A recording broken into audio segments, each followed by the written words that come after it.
बिना एग्जाम दिए एनडीए में एंट्री क्या पॉसिबल है? Obviously answer is yes. आपकी एंट्री हो सकती है एनडीए में, नेशनल डिफेंस एकेडमी में।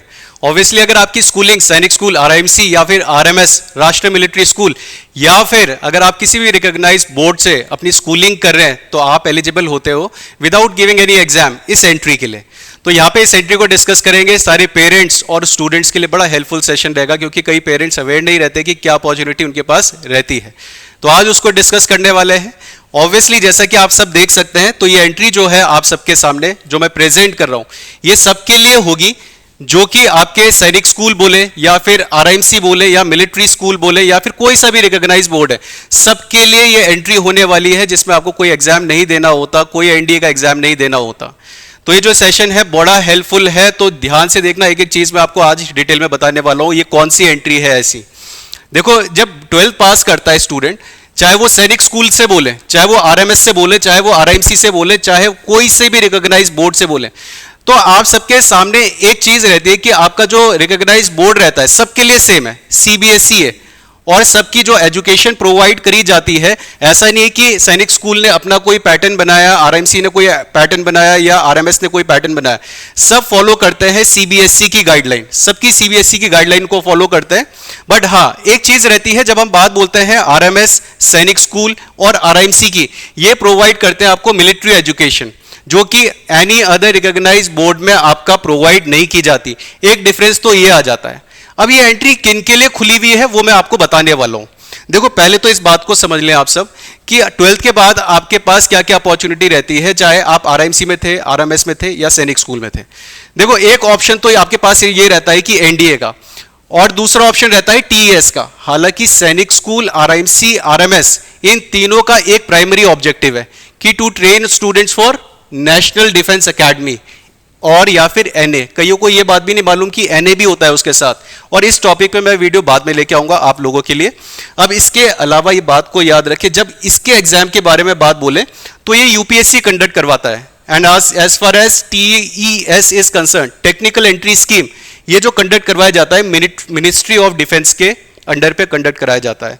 अब जो दोनों के दोनों एग्जाम है ये नेशनल लेवल पे होते हैं, ये दोनों के दोनों जो एग्जाम है नेशनल लेवल के होते हैं। बट इसको एग्जाम नहीं बोलेंगे, एक तरीके से एंट्री स्कीम है। आफ्टर 12th डायरेक्ट आपको एंट्री मिलती है, बट क्या प्रोसेस है उसको मैं अभी आपके सामने प्रेजेंट करता हूं। देखो, कुछ फैक्टर्स रहते हैं जो आपको कंसिडर करना चाहिए, क्योंकि आपके सब्जेक्ट बड़े मैटर करते हैं। सब्जेक्ट्स अगर आपके पास, मतलब कि आपके पास जो रिक्वायर्ड सब्जेक्ट है वहां पे स्कूलिंग में आफ्टर 12th, तो तब आप एलिजिबल होते हैं, अदरवाइज कहीं ना कहीं प्रॉब्लम आती है। अब वो प्रॉब्लम क्या, अगर देखो बात बोली जाए सैनिक स्कूल, आरआईएमसी, आरएमएस, इन तीनों स्कूल में जो आपकी 12th होती है वो सिर्फ एक ही सब्जेक्ट से होती है, दैट इज साइंस। आपके पास साइंस कंपलसरी है, क्योंकि उनका प्राइमरी ऑब्जेक्टिव ही क्या है, आपको इंडियन आर्म फोर्सेस में एक ऑफिसर एंट्री के लिए ट्रेन करना। तो वहां पे एक ऑब्जेक्टिव रहता है, इसीलिए वहां पे आपका ये ऑप्शन रहता है। तो मतलब चाहे हम बात बोले सैनिक स्कूल की, चाहे बोले हम आरएमएस की या फिर आरआईएमसी की, ये तीनों के तीनों कैडेट्स जो होंगे ये हो जाएंगे एलिजिबल इस वाली एंट्री के लिए। वो तो एलिजिबल हैं, बट अगर आप किसी दूसरे स्कूल से हैं, कोई भी प्राइवेट स्कूल है, वहां से रिकॉग्नाइज स्कूल होना चाहिए, बस वो सीबीएसई का एफिलिएशन होना चाहिए, तो अगर आपके पास साइंस है तो आप एलिजिबल हो जाओगे इस एंट्री के लिए। क्योंकि देखो, इन तीनों स्कूल में तो साइंस ही है, इन तीनों स्कूल में देखा जाए तो इनमें साइंस के पैटर्न को ही फॉलो करा जाता है कि कोई भी ऐसी नर्व ना रहे जिससे आप एंट्री ना ले पाए इंडियन आर्म फोर्सेस में। बट अगर आप दूसरे कोई से भी स्कूल में है, कोई से भी सीबीएसई स्कूल में, तो आपको यह बात एंश्योर करनी पड़ेगी कि आपके पास साइंस हो। तो यह रहती है आपके सामने एंट्री, 10+2 एंट्री बोला जाता है इसे, टेक्निकल एंट्री स्कीम। ये 54th वाली एंट्री का बिल्कुल मैं ऑथेंटिक डेटा आपके सामने प्रेजेंट कर रहा हूं, तो each and everything is important यहां पे। अब यहां पे एक बात देखिए, अगर आपको ज्वाइन करना है तो इसकी ऑफिशियल जो वेबसाइट है joinindianarmy.nic.in, अगर आप 12th में है ना तो अभी से आप इसको देखना शुरू कर दो, क्योंकि अगर आपका एम है इंडियन आर्म फोर्सेस में जाना तो एनडीए के अलावा ये ऑप्शन भी है, और ये कोई ऑप्शन बुरा नहीं है, ये बहुत अच्छा ऑप्शन है, क्योंकि आपका जो रैंक होता है इक्विवेलेंट वो ही रहेगा जो आपको एनडीए से प्रोवाइड करा जाता है। लेफ्टिनेंट आप वहां से भी बनते हैं, लेफ्टिनेंट आप यहां से भी बनने वाला है, तो कोई ऐसा डिफरेंस नहीं है। अब थोड़ी सी मैं एज लिमिट बता देता हूं। एज लिमिट जो रहती है एनडीए में 16.5 to 19.5, और टीएस में बात बोले तो टीएस में भी आपकी जो एज का बेंचमार्क लेके चले हैं 16.5 टू 19.5 ही लेके चले हैं। अब आगे की जो बात है, थोड़ा सा इस एंट्री के बारे में समझ लेते हैं। एक एक चीज़ें मैं थोड़ा आपको सीक्वेंस में बताने वाला हूँ, एक एक चीज़ को देखना आपसे। टाइप ऑफ एंट्री के बारे में बात बोले, टेक्निकल एंट्री स्कीम है TES 54 जैन 2026 में ये आया हुआ नोटिफिकेशन है। एज जो चलने वाली है इसमें 16.5 to 19.5 चलेगा आपका, और ये पूरा डेट्स आपके सामने लिखी गई है। और ओपन फॉर अनमैरिड मेल ही है, अनमैरिड मेल की ही कर सकते हैं। ऐसे नहीं कि 12th के बाद शादी कर ली और शादी के बाद आप अप्लाई कर रहे हैं। वैसे हालांकि खैर ये बहुत कम केस होता है, बट फिर भी यहाँ से ये चीज़ें क्लियर रहती है। अपनी तरफ से इंडियन आर्म फोर्सेस के जो भी नोटिफिकेशन रहते हैं वो इन चीज़ों को क्लियर करके रखता है, इवन सारे ही नोटिफिकेशन में क्लियर रहता है। एजुकेशन क्वालिफिकेशन जो आपका रहता है, अब इसमें सब्जेक्ट्स को ध्यान से देख लेना। यहाँ पे जो आपके सब्जेक्ट्स रहने वाले हैं 10+2 में आपके पास फिजिक्स हो, केमिस्ट्री हो, मैथ्स हो, और इसमें आपका 60% एंड अबव टू अप्लाई, कम से कम नहीं तो 60% या फिर 60% से ज़्यादा हो। वैसे ये मैटर करता है, मैं आपको बता देता हूँ, परसेंट आपका मैटर करेगा वहाँ पे। नेक्स्ट, सिलेक्शन प्रोसेस क्या है? पहले आपको एप्लीकेशन भरनी होती है, फिर शॉर्ट लिस्टिंग चलती है, और शॉर्ट लिस्टिंग कैसे चलेगी वो भी आपको बताया जाएगा। फिर इसमें आपका SSB रहता है, then medical, then merit list, और मेरिट लिस्ट के बाद आपका ज्वाइनिंग लेटर। SSB आप सबको मालूम है, पूरा का पूरा आपका 5 डेज का प्रोसेस है। आपकी पर्सनालिटी को टेस्ट किया जाता है, क्या क्या क्वालिटीज़ है आपके अंदर। और वैसे RIMC, RMS और मिलिट्री स्कूल कहीं ना कहीं वो इमोशनली अटैच भी हो जाते हैं, इमोशनली बोले या फिर अपनी एजुकेशन, अपनी ट्रेनिंग के साथ भी अटैच हो जाते हैं, क्योंकि उनके पास ऑलरेडी इंसाइट होता है कि वहाँ पे क्या क्या चीज़ें होने वाली है। तो they have the age over the other candidates, तो उनको ये बेनिफिट मिलता है। Date of publication of cut off, जो आपकी कट ऑफ रहती है वो फर्स्ट वीक ऑफ जुलाई। इस बात को ध्यान रखें कि ये जो एंट्री होती है ये पैरेलल चलती है आपके एनडीए की। ये जो एंट्री चल रही है TS, जैसे जैसे आपका एनडीए की एंट्री चल रही होती है पैरेलली उसी के साथ साथ चल रही होती है, मतलब कि सेम एज ग्रुप के साथ साथ आपका ये एंट्री चल रही होती है। दूसरी चीज, likely duration and dates for SSB।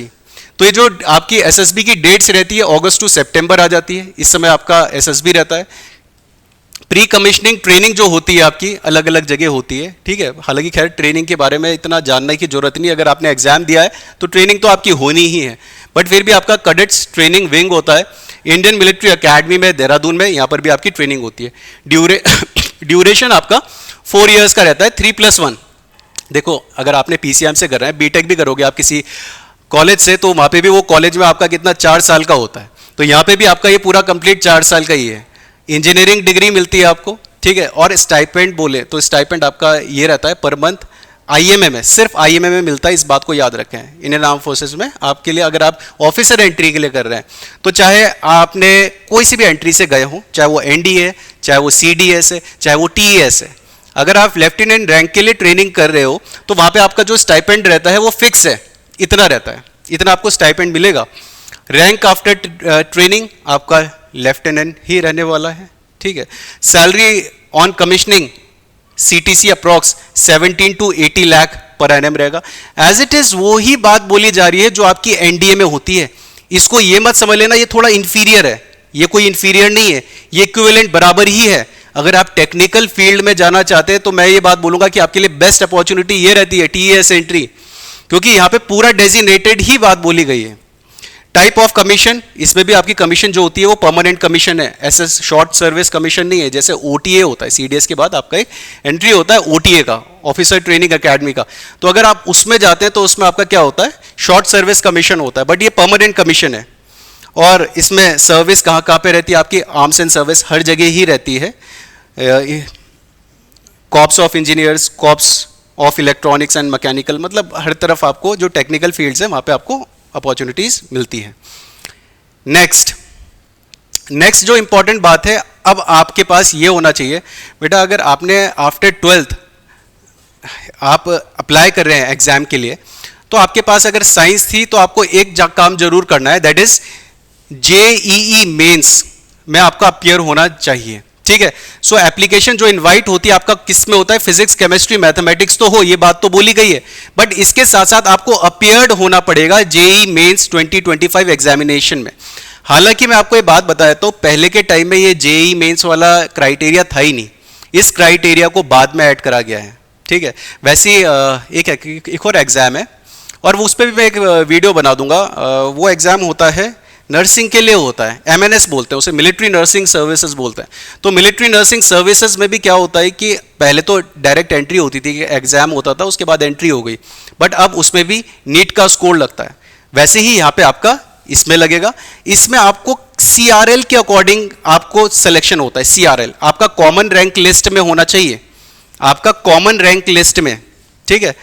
अच्छा, एक चीज़ है कि मैं एक बात बताता हूँ कि अगर कोई स्टूडेंट प्रिपेयर कर रहे हैं इंडियन आर्म फोर्सेस के लिए, तो इतना तो बात क्लियर है कि 60% तो आपका ओवरऑल बन ही जाता है, और 60% के बाद आपका ये जो सीआरएल है ये आपका गेम चेंजर है। अगर आपने इसमें अच्छा स्कोर करा है तो आपके चांसेस ज़्यादा हो जाते हैं। Only those candidates who have pass 10+2, ये आपका क्वालिफिकेशन 60% रिकॉग्नाइज बोर्ड से होना चाहिए। और बस ये वाला जो पॉइंट है, इस बात को आपको ध्यान देना है कि आपका जेई मेंस आपका 2025 मतलब या फिर 2026 का आपका दिया हुआ हो, चाहे वो कोई से भी ईयर का है। वैकेंसी अच्छी खासी है, कम भी नहीं बोलूँगा, क्योंकि देखो सिलेक्शन तो कम है। वैसे मैं बात बोलूँगा कि अगर हम देश की जनसंख्या पे जाए सो 120 करोड़ 1.2 बिलियन, बट ये 2011 के सेंसस का मैं बता रहा हूँ। आज के टाइम में 150 करोड़ होंगे हम, 1.5 बिलियन। वैकेंसी उसके अकॉर्डिंग कम है, बट सिलेक्शन वालों के लिए कम नहीं है। जिनको सिलेक्शन चाहिए obviously they can get this vacancy, बहुत है, सफिशिएंट है। अगर आप तैयारी कर रहे हो, अगर आपका एम है, मेहनत कर रहे हो, तो यहाँ पे आपका कैन बी चेंज, मतलब चेंज हो सकती है। 94 भी हो सकती है, 95 भी हो सकती है, 100 भी हो सकती है, कभी कम भी हो सकती है, ऐसा नहीं है कि फिक्स्ड है। तो यहाँ पे आपका कैडेट्स ट्रेनिंग विंग्स के कोर्स के बारे में बात हो रही है। कम सक्सेसफुल 4 इयर्स का रहेगा आपका कोर्स, और परमानेंट कमीशन आपका इसके बाद रहने वाला है। अब ट्रेनिंग के बारे में थोड़ी सी बात कर लेते हैं। ट्रेनिंग बात बोले तो आपका ट्रेनिंग आपकी 4 साल की होगी। प्री कमीशनिंग ट्रेनिंग होती है, इसमें उसे पीसीटीए बोलते हैं, प्री कमीशन ट्रेनिंग अकेडमीज में होती है, जिसमें कि आपकी फेज 1 में ट्रेनिंग होगी। फेज 1 में आपका इंटीग्रेटेड बेसिक मिलिट्री ट्रेनिंग होती है या इंजीनियरिंग ट्रेनिंग होती है कैडेट ट्रेनिंग विंग में, जो कि CME Pune, MCTE Mhow, MCEME Secunderabad for 3 years, 3 साल में। और फेज 2 अगर आपका सपना इंडियन मिलिट्री एकेडमी में आने का है तो ऑब्वियसली ये रहा भाई, integrated basic military training and engineering training, जो कि प्रोवाइड करी जाती है लास्ट में, वो आपकी 1 ईयर की इंडियन मिलिट्री एकेडमी आपका देहरादून से ही होती है। Awards of degree obviously engineering degree होगा, चाहे अब ओटीए के बारे में बात बोलो, चाहे आप एनडीए के बारे में बात बोलो, चाहे एनडीए के बाद मतलब आईएमए के बारे में बात बोलो, हर जगह से आपकी जो डिग्री प्रोवाइड होती है वो सिर्फ डेजिग्नेटेड है। स्कूलिंग देखो, सैनिक स्कूल आरआईएमसी की आप सबको मालूम है कहाँ से है, सीबीएसई बोर्ड से एफिलिएशन है, मतलब उन बोर्ड को पैटर्न को फॉलो करा जाता है। यहाँ पे जो फॉलो करा जाता है दैट इज जेएनयू। तो जेएनयू का जो भी आपका डिग्री रहता है वो एफिलिएशन वहीं से है। नेक्स्ट आपका थोड़ा सा पे के बारे में भी लास्ट में, कि कितना पे रहता है। पे ये मत सोचना कि कुछ अलग है यहाँ पे कि एनडीए वालों को ज़्यादा मिलेगा, आप वालों को कम मिलेगा, ऐसा कुछ नहीं है। यहाँ पे आपका जो पे बैंड चलने वाला है, लेफ्टिनेंट बोले captain, major, lieutenant colonel, colonel, brigadier, major general, lieutenant general, ये सारे के सारे जितने भी आपके पोस्ट है, रैंक है, उनका pay band as it is same रहने वाला है, कोई अलग नहीं है। अच्छा, इस तरीके का डिस्क्रिमिनेशन किसी भी एंट्री में नहीं है। आप किसी भी एंट्री से, इवन टेरिटोरियल आर्मी में भी आप जाते हैं तो आपका सेम ही अपॉर्चुनिटीज आपको दी जाती है। तो यहाँ पे आपका ये रहा आपके सामने स्किल, सारा का सारा मैंने प्रेजेंट कर दिया, ठीक है।